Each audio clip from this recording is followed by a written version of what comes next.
At my husband's family barbecue, his sister quipped, "If you vanished tomorrow, no one would even notice." Everyone chuckled, except me. I lifted my hot dog and replied, "Challenge accepted." That night, I moved out, cut off all contact, and vanished. A year later, they're the ones who are forgotten. What if the family you married into didn't just reject you, but actively tried to erase you? For 7 long years, I was a ghost in my own marriage, constantly chasing acceptance from my husband's affluent family. But one cruel joke, one dismissive laugh, shattered everything. It forced me to vanish completely. And what happened when I finally reappeared a year later? That's when my entire world, and theirs, changed. My name is Vanessa, and I'm 34. I met Gregory in our final year of university. I was a graphic design student, hustling with a part-time coffee shop job, while he was coasting through his business degree, bankrolled by his wealthy parents. We connected over a tattered book I was reading behind the counter one late night, and our romance. It was a whirlwind. 3 months in, we were inseparable. By graduation, he proposed with a ring that cost more than my entire student debt. I was utterly swept away by his charm, his intelligence, and what I truly believed was genuine, unconditional love.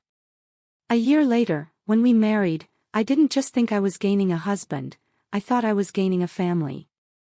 The Caldwells, Richard, Patricia, Amanda, and Michael, they were everything my own family wasn't. Affluent, well-connected, and tight-knit in their own, particular, intimidating way. Gregory's father, Richard, had built a successful marketing firm from scratch. His mother, Patricia, ran their elaborate social calendar like a military operation. Amanda, his sister, was already a junior executive at their father's company by 27. Even Michael, the youngest, the supposed rebel, landed a cushy job at his uncle's investment firm. My world, though. It couldn't have been more different. I was raised by a single mother who worked 2 jobs, sometimes 3. I knew the value of every single dollar. My sister, Olivia, and I shared a bedroom until I left for college. Holidays meant homemade gifts and potluck dinners with neighbors who truly felt like family. Stepping into the Caldwell's sprawling colonial home felt like walking onto a movie set. The class differences were subtle, insidious, but they were everywhere. Patricia would compliment my graphic design work as if it were a cute little hobby, not my actual, professional career. Richard would patiently explain basic business concepts to me over dinner, despite the fact I'd run my own successful freelance business for years before even meeting Gregory. And Amanda, oh, Amanda. She would, helpfully, correct my pronunciation of wine varieties or designer names, always with that saccharine smile that never quite reached her eyes. "They mean well," Gregory would always say, whenever I dared to bring up these constant microaggressions. "Amanda's just trying to help you fit in. That's how she shows love." But Amanda's love? It felt more like a slow, insidious poison. At our wedding, her maid of honor speech included several cringe-worthy stories about Gregory's ex-girlfriends. When we announced we were buying our first home, she questioned if the neighborhood was really the right fit for a Caldwell. And when I landed a major new client, she wondered aloud if they'd hired me because of Gregory's family connections. Despite all this, God, how I tried. I volunteered for Patricia's charity events. I referred clients to Richard's firm. I remembered everyone's birthdays with thoughtful, personal gifts. I laughed at their inside jokes, even when they stung. I dressed differently for family gatherings, adopted their vernacular, and swallowed my working-class pride when conversations turned to vacation homes and boarding schools I couldn't even dream of. For the first few years, I clung to my freelance design business, slowly building a modest client list and gaining some local recognition. Then, Gregory received an opportunity to expand his division at work, requiring extensive travel. Without any real discussion, it was simply assumed I would scale back my career to manage our home life. My business dwindled to a few loyal clients, and I became increasingly isolated. My world narrowed to Gregory's intermittent presence and his family's judgmental orbit. I was disappearing, piece by piece. Last spring, I miscarried at 11 weeks. The physical pain was excruciating, but the emotional aftermath, that was a gaping, ragged wound. Gregory was in Chicago for a conference. He offered to come home, but honestly, he seemed relieved when I said I could manage. Patricia sent flowers with a note that read, "Perhaps it's for the best until you're more settled." And Amanda? She suggested that stress from trying to maintain my little business might have been a factor. Only Olivia, my sister, came to stay with me for a week. She brought homemade soup and sat with me through tear-soaked nights. The stark contrast between her genuine care and my in-laws' clinical distance cracked something fundamental inside me. But I buried it. Another deep disappointment to swallow, all in service of maintaining family harmony. By the time the annual summer barbecue rolled around, I was a diminished version of myself. My design work had become mechanical, my friendships had atrophied, and my marriage felt increasingly like a performance. Still, I clung to a fragile hope that things could improve. That I could somehow, earn genuine acceptance from the family I had married into 7 years ago. The Caldwell Summer Barbecue was a neighborhood institution. Patricia spent weeks planning the menu. Richard showcased his collection of grilling gadgets. Dozens of family, friends, and business associates milled about their perfectly manicured lawn. It was the event where family status was displayed, loyalties confirmed, and outsiders identified. And despite my years of marriage, I remained firmly in that outsider category. That morning, I spent 3 hours making my grandmother's strawberry shortcake. It was the one dessert that had actually received genuine compliments in previous years. Gregory was busy on calls, finalizing details for his upcoming business trip to Tokyo. When it was time to leave, he rushed me out the door, more concerned about being fashionably late than actually connecting with me. "Remember, Dad's unveiling his new imported smoker today," he reminded me as we drove. "Try to act impressed, even if you don't get why it's a big deal." I just nodded, clutching my dessert carrier. My sundress, bought specifically to match Patricia's casual elegance dress code, already felt tight across my shoulders. The Caldwell home bustled when we arrived. Caterers wove through guests. Richard stood on the patio, surrounded by admirers, demonstrating his new smoker. Patricia floated, her laugh tinkling like expensive crystal. Then Amanda called out, spotting us as we entered through the side gate. She air-kissed Gregory, then gave me a quick once-over. "Vanessa, that dress is so cheerful." Her tone was dripping. "The kitchen's getting crowded, but I'm sure you can find somewhere to put your contribution." She swept Gregory away before I could even respond, linking her arm through his and launching into a story about running into his college roommate. I stood alone, dessert in hand, scanning the backyard for a friendly face. I made my way to the kitchen where Patricia was directing staff. "Oh, Vanessa, dear," she said, noticing me. "You didn't need to bring anything. We have the patisserie handling desserts." She gestured vaguely toward the pantry. "But how thoughtful. Perhaps put it there for now." I placed my shortcake on a shelf already crowded with other contributions from guests not worthy of display. As I exited, I overheard Patricia instructing a server to make room for Amanda's authentic tiramisu at the center of the dessert table. The next 2 hours passed in a blur of polite smiles and truncated conversations. I'd start chatting with Gregory's cousins, only to have Patricia whisk them away to meet someone important.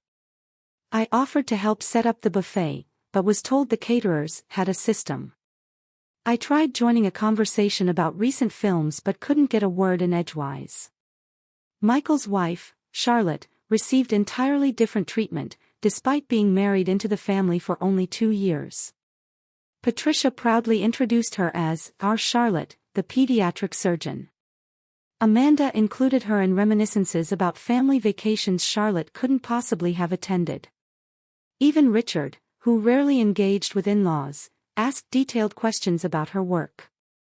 The contrast wasn't lost on me, nor was the irony that Charlotte looked as uncomfortable with the attention as I was with the profound lack of it.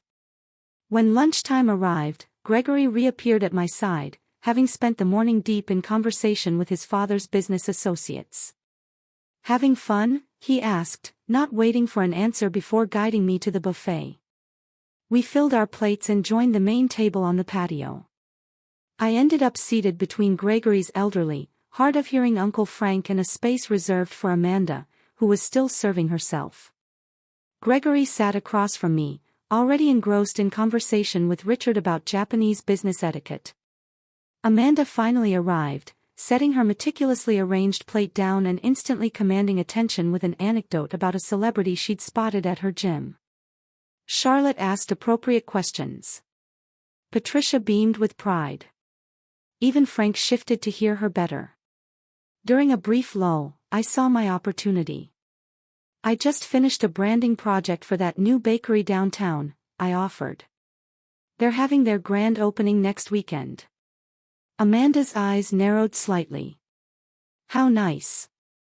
Is that the place with the tacky neon sign? I drove past it yesterday." "The signage is actually vintage-inspired," I explained. "The owners wanted to honor the building's history as one of the first." "If you disappeared tomorrow," Amanda interrupted, with a theatrical sigh, "no one would even notice. That's how boring this conversation is." The table erupted in laughter. Patricia tittered behind her napkin. Richard guffawed. Even Gregory chuckled, reaching for his beer. Frank, who likely hadn't heard the comment, joined in automatically. Laughter surrounded me like cold water, shocking my system. I felt simultaneously hypervisible and completely invisible. My face burned, but my hands turned ice cold. In that moment, 7 years of accumulated slights crystallized into perfect clarity. I didn't cry. I didn't storm off. I didn't create a scene that would later be recounted as evidence of my emotional instability. Instead, I raised my hot dog in a mock toast, met Amanda's gaze directly, and said clearly, "Challenge accepted." A brief, confused silence fell over the table. Amanda's smile faltered slightly. Gregory looked between us, sensing something had shifted, but unable to identify what. Then Patricia chirped, "Who's ready for Richard to carve the brisket?" And the moment passed. For the remainder of the afternoon, I observed rather than participated. I watched how easily they all moved through their world of assumed privilege and belonging. I noted how Gregory seamlessly blended with his family, only occasionally throwing me an absent smile. I catalogued every slight, every exclusion, every moment I was spoken over or around. Most importantly, I listened to the quiet voice inside me that had been whispering for years, now finally loud enough to hear, "You deserve better than this, *." By the time we gathered our things to leave, my decision was made. The only question remaining was how to implement it. The drive home from the barbecue stretched in silence. Gregory checked emails on his phone, occasionally reading aloud snippets about his Tokyo trip. I stared out the window, mental calculations already running beneath my outward calm. When we reached our driveway, he finally seemed to notice my unusual quiet. "Everything okay? You've been off since lunch." I considered my words carefully. Amanda's joke about me disappearing. "Did you think that was funny?" Gregory sighed, unbuckling his seatbelt. "Don't start with this again. Amanda was just being Amanda. You know how she gets at family gatherings." "You laughed," I said simply. "It was a joke, Vanessa. Not everything needs to be analyzed to death." He got out of the car, effectively ending the conversation. That night, as Gregory slept soundly beside me, I stared at the ceiling, replaying not just the day's events, but the entire trajectory of our marriage. I thought about the bright, ambitious designer I'd been when we met. I remembered how confidently I'd handled clients, how passionate I'd been about my work, how deeply I'd connected with friends. Somewhere along the way, I'd started believing the subtle message the Caldwells had been sending, that I was lucky to be among them, that my inclusion was conditional upon my compliance, that my worth was determined by their assessment. I slipped out of bed at 2 a.m. and padded to my home office. I opened my laptop and began methodical research: bank accounts, apartment listings in Seattle, where Olivia lived, transportation options. By dawn, I had a rudimentary plan. Gregory left for a morning golf game with Richard, kissing me absently on his way out the door. The moment his car pulled away, I began executing my plan with surprising clarity. First, I called Jessica, my college roommate, who had remained loyal despite my increasing isolation. "I need a massive favor," I said when she answered. "Name it," she replied without hesitation. "I'm leaving Gregory today. Can you come help me pack the essentials?" 2 hours later, Jessica arrived with coffee, packing supplies, and fierce determination in her eyes. We worked efficiently, identifying what I truly needed versus what could be replaced. Clothes, personal documents, irreplaceable mementos, and my design equipment took priority. "I can store whatever doesn't fit in your car at my place," Jessica offered, carefully wrapping a framed photo of my mother and me. While Jessica organized the physical items, I handled the financial separation. I transferred exactly half of our joint savings into my personal account, not a penny more. Despite the temptation, I paid my share of the monthly bills that were due. I made a list of subscriptions and services to transfer or cancel. By mid-afternoon, my car was packed with the distilled essence of my life. Jessica hugged me fiercely before getting into her own vehicle. "Call me when you're settled for the night. And Vanessa," she added, "I'm proud of you." Alone in what had been our home for 5 years, I wrote Gregory a letter. I kept it simple, stating that I needed time away to reevaluate our marriage. I explained that I had taken only what was indisputably mine and had contributed to outstanding bills. I asked for space and no contact while I sorted through my feelings. I did not share my destination. As a final act, I removed my wedding ring and placed it atop the letter on the kitchen counter. Next to it, I left a copy of Amanda's cruel joke, written verbatim, with the date and location noted clinically. Before leaving, I allowed myself one moment of sentimentality. I picked up our wedding photo from the hall table. We looked so happy, so full of possibility. Gregory's smile reached his eyes back then. My own face shone with a hope and confidence I barely recognize now. "Goodbye," I whispered, replacing the frame and walking out the door without looking back. The sensation of driving away from our suburban neighborhood was both terrifying and exhilarating. With each mile marker, the tightness in my chest loosened incrementally. By the time I crossed the state line, I felt like I could fully breathe for the first time in years. I checked into a modest hotel that evening, using the credit card I'd maintained separately throughout our marriage. The room was simple but clean, nothing like the luxury accommodations the Caldwells considered standard. After confirming my safe arrival to both Jessica and Olivia, I turned off my phone. Gregory would be home by now, finding an empty closet and my letter. The thought brought neither satisfaction nor guilt, only a strange numbness. In the quiet anonymity of the hotel room, I curled under unfamiliar blankets and fell into the deepest sleep I'd had in months. Morning brought the first wave of messages when I briefly turned on my phone. Gregory's communications evolved exactly as I'd expected: confusion, then irritation, then concern, then anger. "Where are you? Call me. This is ridiculous. Come home so we can talk. Your mother is worried. At least let her know you're safe. You're being incredibly selfish right now. I have the Tokyo trip in 3 days. Fine, take your space. We'll talk when I get back." Not once did he mention Amanda's joke or his laughter. Not once did he acknowledge any understanding of why I might have left. I sent a brief text to my mother, assuring her of my safety, but requesting privacy. Then I turned off my phone again and opened my laptop to search for longer-term accommodations in Seattle. The challenge had been accepted. Now came the hard part. Disappearing not just physically, but untangling myself from the identity I'd constructed as Gregory Caldwell's wife. I was about to find out if Amanda was right, if my absence would go completely unnoticed, or if I could rebuild a life where my presence mattered, on my own terms. Seattle welcomed me with 3 days of continuous rain, as if washing away my old life. Olivia had found me a month-to-month furnished apartment in her neighborhood, a tiny studio with bay windows and creaking floors. After the sprawling suburban house Gregory and I had shared, the compact space should have felt claustrophobic. Instead, it felt like a snug cocoon. The building's nothing fancy, Olivia apologized as she helped me carry in my limited belongings. But the location is great, and the landlord doesn't ask too many questions.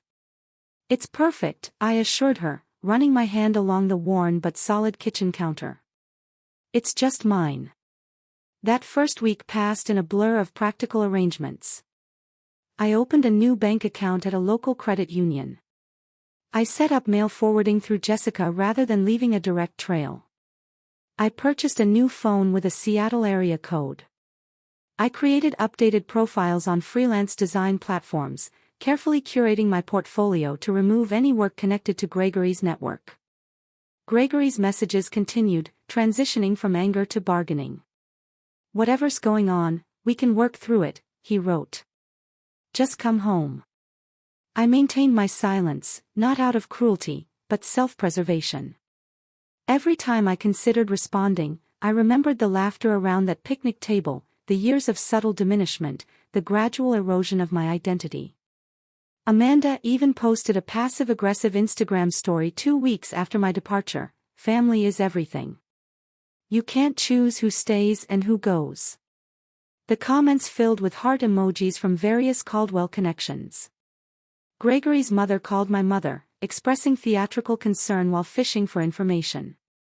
Michael's wife, Charlotte, sent a tentative text, "If you ever want to talk, I'm here." I responded to none of them. Instead, I focused on rebuilding. Jessica shipped the remainder of my belongings in unmarked boxes. I found a therapist specializing in family dynamics and marital trauma, scheduling weekly sessions that often left me emotionally drained, but incrementally stronger. "What Amanda said at the barbecue," Dr. Lewis commented during our 3rd session. "That wasn't the cause of your departure. It was the catalyst, the last straw." I agreed. "Tell me about the first straw," she prompted. That question unlocked a flood of memories, subtle digs disguised as helpful advice, achievements minimized, opinions dismissed, all while Gregory stood by, not malicious, but complicit in his silence. By month 2, I had secured 3 steady design clients through online platforms.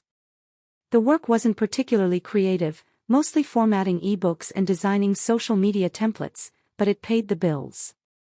More importantly, each completed project rebuilt my professional confidence. One rainy Tuesday, I walked into a local coffee shop and noticed a striking wall mural.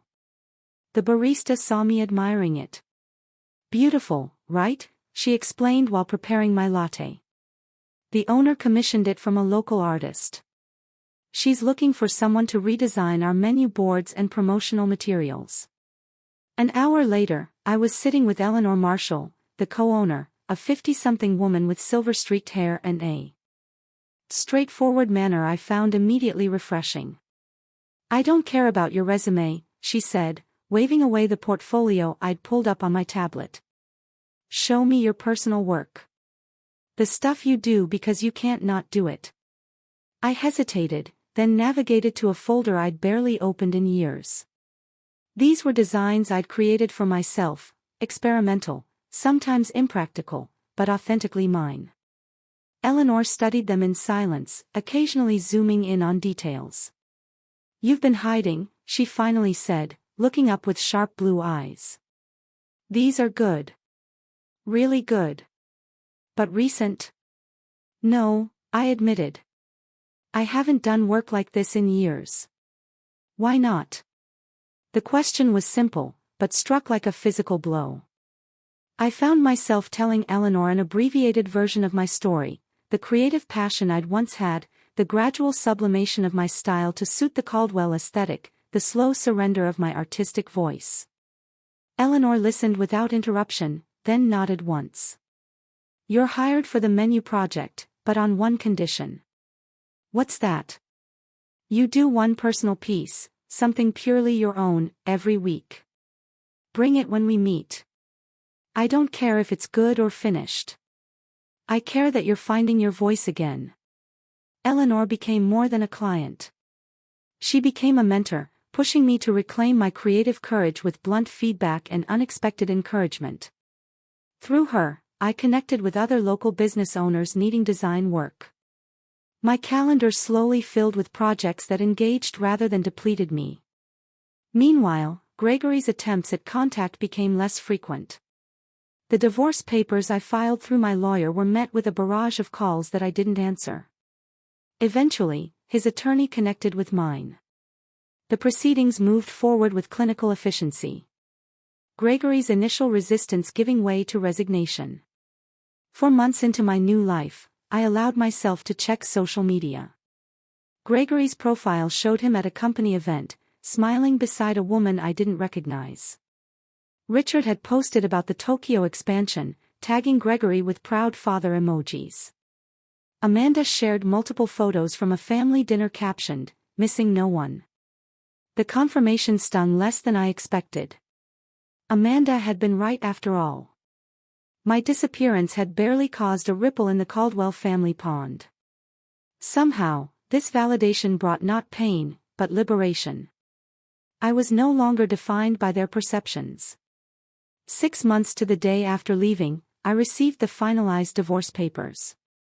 Gregory had signed without contesting the straightforward division of assets. We negotiated through our lawyers.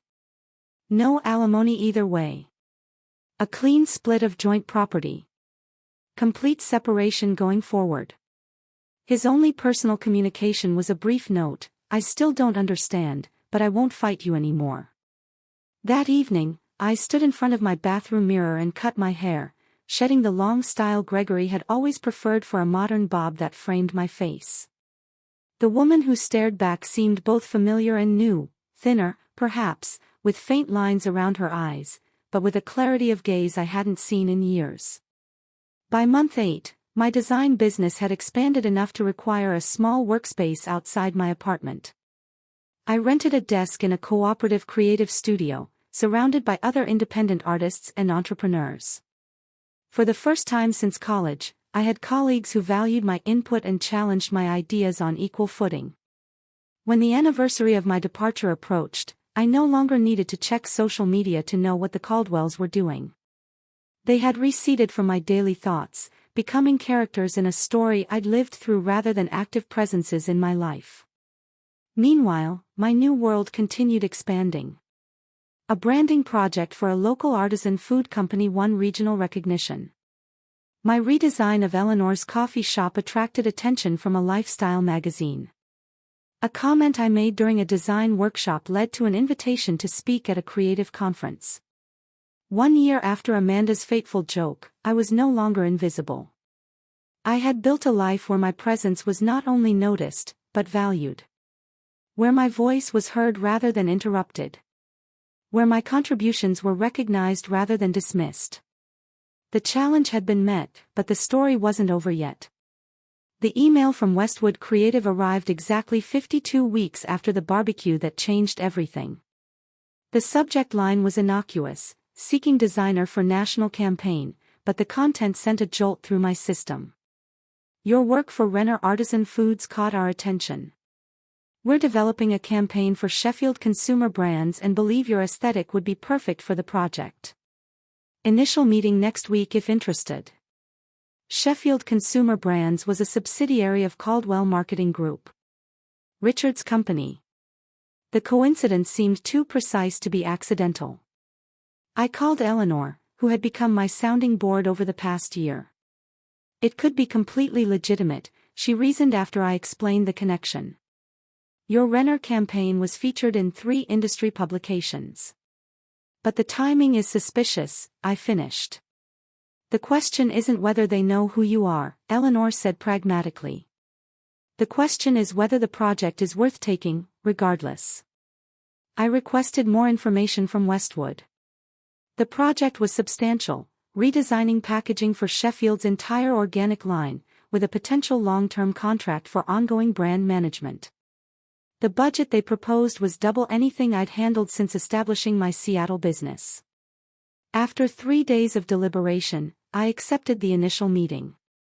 If this was a Caldwell orchestration, I wanted to face it directly rather than wonder. And if it was legitimate, I didn't want fear of my past to constrain my future. The Westwood creative director, Thomas, made no indication he knew about my history with the Caldwells. During our first meeting, we discussed design concepts, timeline, expectations, and budget particulars with straightforward professionalism. When I asked about client involvement, he mentioned only that Sheffield executives would review major milestones. I accepted the project, establishing clear boundaries about communication channels and approval processes. For 3 weeks, everything proceeded normally. My preliminary designs received positive feedback. The timeline remained on track.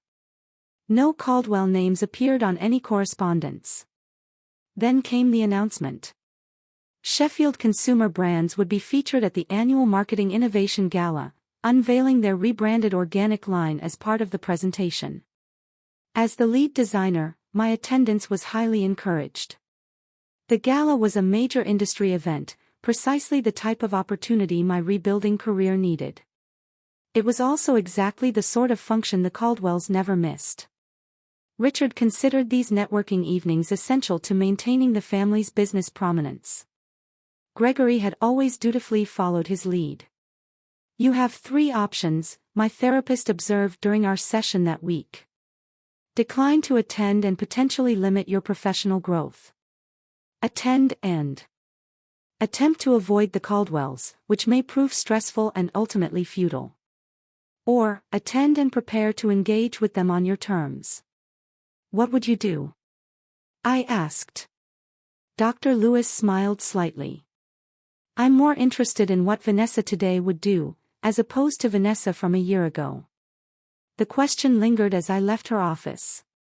Last year's Vanessa would have either declined the event entirely or attended as Gregory's apprehensive shadow, dreading Amanda's barbed comments and Patricia's conditional approval. But I wasn't that person anymore. The following morning, I emailed Thomas confirming my attendance. Then I made an appointment with a personal stylist recommended by Olivia and set aside a portion of the Sheffield advance payment for an outfit that would serve as both armor and announcement. The evening of the gala arrived with unexpected calmness. I surveyed my reflection in the hotel room mirror. The woman staring back wore a tailored jumpsuit in deep emerald that managed to be both sophisticated and distinctive in a sea of expected black dresses.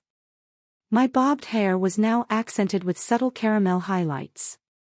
The designer shoes, my one significant splurge, added 3 inches of confidence to my height. Most transformative, however, was the expression in my eyes. No anxiety. No apology. Just steady readiness for whatever the night might bring. The venue was a restored historic theater downtown, its grand lobby transformed with strategic lighting and minimalist floral arrangements. I checked in at the registration desk, accepting my name badge and the signature cocktail offered by circulating waitstaff. I had barely taken 2 sips when Thomas appeared at my elbow, already introducing me to a cluster of industry executives. Their business cards disappeared into my clutch as we discussed emerging design trends and market demographics.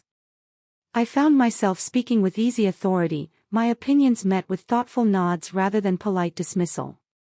40 minutes into the event, I was deep in conversation with a magazine editor when I felt a shift in the room's energy. I didn't need to turn to know that the Caldwells had arrived. Richard's booming laugh confirmed it moments later. I maintained my position, finishing my point about consumer psychology before excusing myself to visit the bar. As I waited for a sparkling water, I carefully scanned the room. Richard and Patricia stood near the entrance, holding court among admirers. Amanda wasn't immediately visible. And then I saw Gregory, standing slightly apart from his parents, looking thinner than I remembered, and somehow diminished despite his perfect tailoring. Our eyes met across the crowded space. His widened in unmistakable shock, lips parting slightly, as if to speak despite the distance between us. I held his gaze steadily, neither smiling nor frowning, then deliberately turned my attention to the bartender, thanking him for my drink. The first encounter came minutes later. Richard approached while I was examining the event program. "Vanessa," he said, his tone conveying neither warmth nor hostility. "Quite a surprise, Richard." I nodded, meeting his gaze directly. "I'm the lead designer for Sheffield's organic rebrand." He blinked, momentarily disconcerted by my calm demeanor. I hadn't made the connection. "Their creative is being handled externally, through Westwood." "Yes, I'm working with Thomas's team. The preliminary market testing has been quite positive." I spoke as I would to any client executive, professional, assured. "I see." He seemed to reassess me, noting the changes a year had brought. "Your work has evolved since you left." "Not evolved," I corrected with a small smile, returned to its authentic direction. Richard shifted uncomfortably. "Patricia is here somewhere. I'm sure she'd want to say hello." "Of course," I replied, neither encouraging nor discouraging the prospect. As Richard moved away, presumably to report his discovery to the family, I rejoined the Westwood team, seamlessly integrating into their conversation about upcoming presentation logistics. From the corner of my eye, I could see the ripple effect as Richard spoke to Patricia, whose perfectly maintained composure slipped momentarily as she sought me in the crowd. The Sheffield presentation was scheduled for the middle of the evening. As the time approached, Thomas guided me toward the staging area. We were nearly there when Amanda stepped directly into our path. Her expression was a complex mixture of surprise and calculation. "Vanessa. No one mentioned you were involved with this project." Her tone suggested this oversight was somehow my fault. "Amanda," I acknowledged. "I'm working with Westwood Creative." "Thomas, this is Amanda Caldwell, Richard's daughter." Thomas extended his hand. "Miss Caldwell. Pleasure to meet you. Vanessa has been exceptional to work with. You know her work." Amanda's smile tightened. "We're family, actually. Or were." "How nice," Thomas replied noncommittally. "Excuse us. We need to prepare for the presentation." As we walked away, Thomas glanced at me questioningly, but respected my privacy enough not to pry. I appreciated his professionalism more than he could know. The presentation itself passed in a focused blur. I spoke about design philosophy and consumer connection, demonstrated key elements of the rebranding strategy, and answered questions with composed expertise. The audience response was overwhelmingly positive, with several spontaneous rounds of applause. From my position on stage, I could see the entire Caldwell family seated together near the front. Patricia maintained a neutral expression throughout. Richard nodded occasionally at particularly impressive metrics.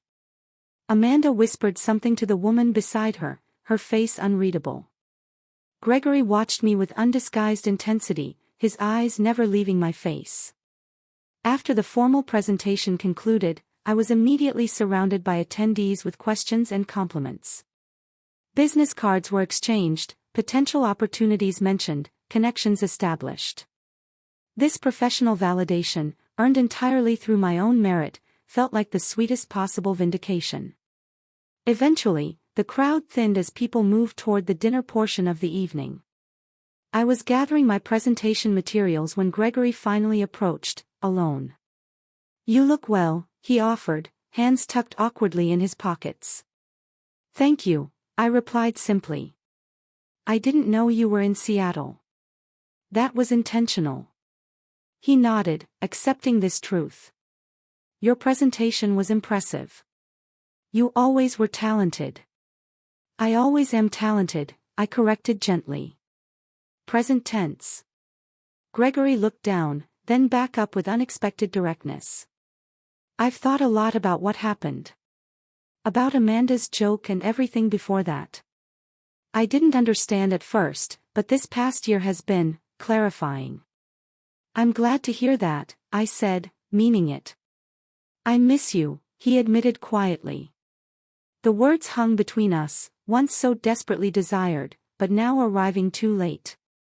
I felt no triumph in his regret, no vindictive pleasure in his loneliness, just a calm certainty that I'd made the right choice. I need to join my team for dinner, I said, neither cruel nor encouraging. Will you be at tomorrow's workshop? Yes, I'm presenting the digital integration segment. He nodded again. Maybe we could get coffee afterward. Just to talk. I considered his request, weighing my own emotional landscape. I can spare half an hour, I conceded. Professional courtesy. Relief flickered across his face. Thank you. As I turned to leave, Patricia appeared at Gregory's elbow, her social smile firmly in place. Vanessa, darling, what an absolute delight to see you thriving. Her words were perfect. Her tone betrayed her discomfort. Patricia, I acknowledged. I hope you're well. We've all missed you at family gatherings, she continued, the practiced lie falling easily from her lips. No one makes strawberry shortcake quite like yours. The old Vanessa would have accepted this olive branch, however disingenuous. The new Vanessa held her ground. That's interesting, I replied pleasantly. I recall my shortcake being relegated to the pantry while Amanda's tiramisu took center stage at the last gathering I attended. Patricia's smile faltered briefly before recovering. A simple misunderstanding, I'm sure. Multiple simple misunderstandings over 7 years, I agreed, maintaining my pleasant tone. How fortunate that I now work in environments where such misunderstandings rarely occur. Before Patricia could respond, the event coordinator announced dinner seating. I excused myself with polite finality, joining the Westwood team at their assigned table across the room from the Caldwells. The remainder of the evening passed without further direct interaction, though I occasionally caught Gregory watching me from afar. As the event concluded, I declined the team's invitation for after-party drinks, preferring the quiet completion of returning to my hotel room alone. In the tranquil privacy of my room, I kicked off my designer shoes and stood at the window overlooking the glittering city. The confrontation I'd half-dreaded for months had come and gone, leaving me not depleted, but strengthened. I had faced the Caldwells not as an apologetic outsider, but as a successful professional in my own right. Amanda's challenge, if you disappeared tomorrow, no one would even notice, had precipitated not just my physical departure, but a complete reinvention. The final irony was that by disappearing from their world, I had become more visible in my own. The morning after the gala dawned with unexpected sunshine streaming through my hotel room curtains. I prepared for the day's workshop with methodical focus, selecting a professional but comfortable outfit and reviewing my presentation notes over room service coffee. The Sheffield Marketing Workshop was being held in the hotel's conference center, a more intimate setting than the previous night's gala. As I arranged my materials at the presenter table, I spotted Richard engaged in intense conversation with Thomas near the refreshment station. Their discussion appeared businesslike but not tense.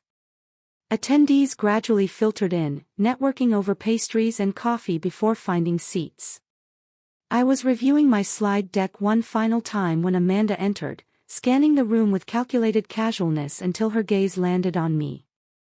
After a moment's hesitation, she approached, coffee cup clutched, perhaps too tightly. "Good morning," she offered, her tone carefully neutral. "Thomas speaks very highly of your work." "Thomas is an excellent creative director," I replied. "The entire Westwood team has been exceptional." Amanda shifted her weight slightly. "I didn't realize you'd established yourself in Seattle. Your presentation last night was impressive." Coming from Amanda, this reluctant acknowledgement was practically effusive praise. I thanked her with simple courtesy, neither overreacting to the compliment nor dismissing it. Father is considering bringing the entire Sheffield account in-house after this campaign, she continued, watching me closely. He's been impressed with the direction. I understood the subtext immediately. If Sheffield became a direct Caldwell marketing client, my work would either disappear or be attributed to their in-house team. The old insecurity flickered briefly before I extinguished it. That would be Richard's prerogative as Sheffield's parent company, I said evenly. However, Westwood has contractual provisions regarding creative attribution that are quite specific. Thomas is particularly careful about protecting his designer's work. Amanda's expression tightened almost imperceptibly. Before she could respond, the workshop facilitator called for everyone to take their seats. Our conversation ended with mutual professional nods, a far cry from our last interaction over hot dogs and cruel jokes. The morning sessions proceeded efficiently with presentations on market analysis and consumer demographics. My segment on digital integration strategies was scheduled just before the lunch break. As I took the podium, I noticed Gregory slipping into the back of the room, clearly having timed his arrival for my presentation. I delivered my content with confident expertise, demonstrating how the packaging designs incorporated augmented reality features and seamlessly connected to the broader digital ecosystem. The question period afterward was lively, with engaged participants and thoughtful discussion. When Richard himself asked about implementation timelines, I answered with specific benchmarks already agreed upon with the Sheffield team. As attendees broke for lunch, Gregory made his way toward me, but was intercepted by a Sheffield executive with urgent questions. I used the opportunity to step outside for fresh air. Needing a moment away from the Caldwell gravitational pull, the hotel's courtyard garden provided a quiet respite. I had just settled on a bench when Patricia appeared on the pathway, her expression suggesting our meeting wasn't accidental. "You've always had excellent timing for escapes," she observed, smoothing her skirt as she sat beside me, uninvited. "I prefer to call it recognizing when I need space," I replied. Patricia studied me with new attention. "You've changed." "I've reverted," I corrected, "to the person I was before I started trying to fit into spaces that weren't designed for me." She sighed lightly. "Families are complicated, Vanessa, especially established ones like ours. There are expectations, traditions, ways things have always been done. I'm aware. I spent 7 years observing those traditions. 7 years trying to meet those expectations. Perhaps we weren't always as welcoming as we could have been," Patricia conceded. The closest thing to an apology I'd ever heard from her. But disappearing without a word was rather dramatic, don't you think? I turned to face her directly. I left a detailed letter for Gregory. I ensured all financial obligations were properly handled. I made a clear, adult decision to remove myself from a situation that had become harmful to my well-being. There was nothing dramatic about it. Gregory was devastated, she countered. Gregory was inconvenienced, I corrected gently. There's a difference. Patricia's perfectly maintained facade cracked slightly. You have no idea what this past year has been like for him. For all of us. You're right, I acknowledged. Just as you have no idea what the previous 7 years were like for me. We sat in tense silence for a moment before I continued. But I'm not interested in exchanging pain metrics, Patricia. That's not why I'm here. I'm here because I'm good at what I do, and my work has value to Sheffield's campaign. Something shifted in Patricia's expression. Not quite respect, but perhaps a new awareness. You always were stubborn. Determined, I countered with a small smile. Another distinction worth noting. As we headed back toward the conference center, Patricia asked an unexpected question. Will you be at the closing dinner tonight? Yes, Westwood has a table. She nodded thoughtfully. The salmon is usually excellent. It was such a normal, mundane observation, the kind mothers-in-law typically share with daughters-in-law, that it momentarily disoriented me. I murmured agreement as we rejoined the workshop, separating to our respective tables. The afternoon sessions focused on implementation strategies. I participated actively, but maintained professional distance, neither seeking nor avoiding the Caldwells. As the workshop concluded, Gregory finally managed to approach me directly. "Still up for coffee?" he asked, a hint of uncertainty in his voice. "Yes," I agreed. "There's a shop in the lobby." We walked together in silence, the familiarity of his presence beside me both strange and nostalgic. Once seated with our drinks, his usual Americano and my latte, ordered without need for discussion, the awkwardness intensified. "Seattle suits you," he finally offered. "It does," I agreed. "The creative community has been welcoming." Gregory traced the rim of his cup. "I've been in therapy since you left. Dad thought it was unnecessary, but..." He shrugged. "It's been helpful." This surprised me. Gregory had always dismissed therapy as paying someone to tell you what you want to hear. "I'm glad," I said sincerely. "My therapist helped me understand some things about our marriage. About my family." He met my eyes directly. "About how I failed to see what was happening to you because it was easier not to." The acknowledgement was unexpected and disarming. For a moment, I glimpsed the man I had fallen in love with, thoughtful, capable of growth, willing to examine himself. "Thank you for saying that," I replied quietly. "I didn't stand up for you," he continued. "Not against Amanda, not against Mom. Not even against my own expectations that you would just adapt to whatever the family needed." "No, you didn't," I confirmed without rancor. "I thought a lot about that barbecue. About Amanda's joke and how everyone laughed. How I laughed." He swallowed hard. "I keep thinking about what you said. Challenge accepted. I didn't understand then what you meant. And now I realize you were declaring independence from all of us." His voice held equal parts admiration and regret. We talked for nearly an hour, longer than the half hour I'd allocated. Gregory shared how the family dynamics had shifted in my absence. Amanda's increased criticism extending to his new girlfriend, Patricia's tightening control over family gatherings, Richard's disappointment when Gregory declined a promotion that would have required relocating. "I'm seeing everything differently," he explained. "Like someone adjusted the contrast on a photo I've been staring at my whole life." When our coffee cups emptied, we both recognized the natural conclusion of our conversation. As we stood to leave, Gregory asked the question I'd been expecting. "Is there any chance for us?" "Not right away, but eventually." I considered his face, once the center of my world. I felt affection, compassion, even a whisper of the old attraction. But the tether had been severed, not just by Amanda's joke or my departure, but by the year of growth that followed. "I think we both needed to become different people," I said gently. "And I like who I'm becoming now." He nodded, accepting this truth with surprising grace. "You were always stronger than I gave you credit for." "We both were," I corrected. "You just needed different circumstances to discover it." We parted with a brief, platonic hug that felt like proper closure.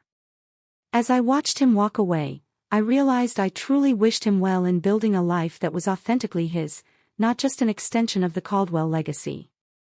The final confrontation came unexpectedly as I was collecting my portfolio from the conference room.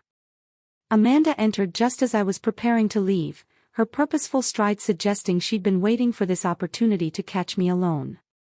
"I need to ask you something," she said without preamble, "and I'd appreciate an honest answer." "All right," I agreed, curious despite myself. "Did you take this project knowing it was connected to our family?" "No," I answered truthfully. "I discovered the Sheffield-Caldwell connection after accepting the Westwood offer. By then, the contract was signed." She studied me, seemingly assessing the truth of my statement. "And you didn't think to recuse yourself once you knew?" "Why would I?" I asked simply. I'm extremely good at what I do, Amanda. This project needed someone with exactly my skills and aesthetic sensibility. The fact that your family company might ultimately benefit from my work is incidental to my professional obligations. So, it's just coincidence that exactly 1 year after you disappeared, you reappear working on a project connected to us. I had to smile at her persistence. Life rarely arranges itself with such perfect symmetry. But yes, essentially. I don't believe in coincidences that convenient, she countered. What would be the alternative explanation? I asked. That I orchestrated an elaborate, year-long plan, building an entirely new career in another city, establishing relationships with agencies unconnected to your family, all culminating in this specific project. That would be giving you far more space in my thoughts than has actually been the case. The blunt assessment landed visibly. Amanda blinked, perhaps for the first time, considering that she might not have been central to my decisions at all. At the barbecue, she said after a pause. When I made that joke, it was just a joke. I never thought you'd actually leave. It wasn't just a joke, Amanda, I said. It was the articulation of something you'd been communicating for years, that I was dispensable, forgettable, unimportant. I kept my tone conversational rather than accusatory. And you weren't wrong, in a way. In the context of your family, I was those things. What I needed to discover was that there are contexts where I'm not. Amanda's composure slipped momentarily, revealing something rarely seen, uncertainty. Gregory hasn't been the same since you left. Gregory is finding his own way, I replied. As am I. And there's no chance of reconciliation. The question seemed driven by family concerns rather than genuine care for either Gregory or me. We've reconciled in the only way that matters, I said. We've both acknowledged the truth of our marriage and found peace with its ending. Amanda nodded slowly, absorbing this finality. As she turned to leave, she paused at the door. Your presentation yesterday. It was genuinely good work. I would have said so regardless of who you were. Coming from Amanda, this professional acknowledgement represented a fundamental shift. I thanked her with simple sincerity, neither overvaluing the compliment nor dismissing it.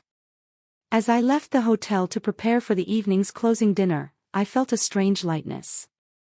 I had faced each Caldwell individually, navigating these encounters not as the insecure outsider of last year, but as a confident professional with clear boundaries. The family that had once loomed so large in my life now seemed properly proportioned, just people with their own limitations and complexities. The final dinner that evening unfolded with surprising ease. The Caldwells and the Westwood team were seated at separate tables, creating natural distance without obvious avoidance. When industry colleagues introduced me to Richard as the designer behind Sheffield's brilliant rebrand, he acknowledged my work with professional courtesy. When Patricia complimented my dress during a chance encounter at the dessert station, I accepted graciously. Most tellingly, when Amanda's presentation on upcoming marketing trends included a slide featuring one of my designs with proper attribution, I recognized it for what it was, a public, professional acknowledgement that would have been unthinkable a year ago. As the evening concluded, I exchanged contact information with several potential clients, confirmed next steps with Thomas, and said appropriate goodbyes to industry colleagues. Gregory approached briefly, simply wishing me safe travels and good luck with a sincerity that needed no elaboration. Leaving the venue, I felt no dramatic sense of triumph or closure. Instead, I experienced the quiet satisfaction of having reclaimed not just my professional identity, but my personal sovereignty. The Caldwells were now simply people I had once known intimately, who now occupied an appropriate space in my past rather than outsized significance in my present. Amanda's challenge, if you disappeared tomorrow, no one would even notice, had been not just accepted, but transcended. I had disappeared from their world only to reappear transformed in my own. 1 month after the marketing conference, I sat across from Eleanor at our regular corner table in her coffee shop. Seattle rain tapped gently against the windows, creating a cozy backdrop for our conversation.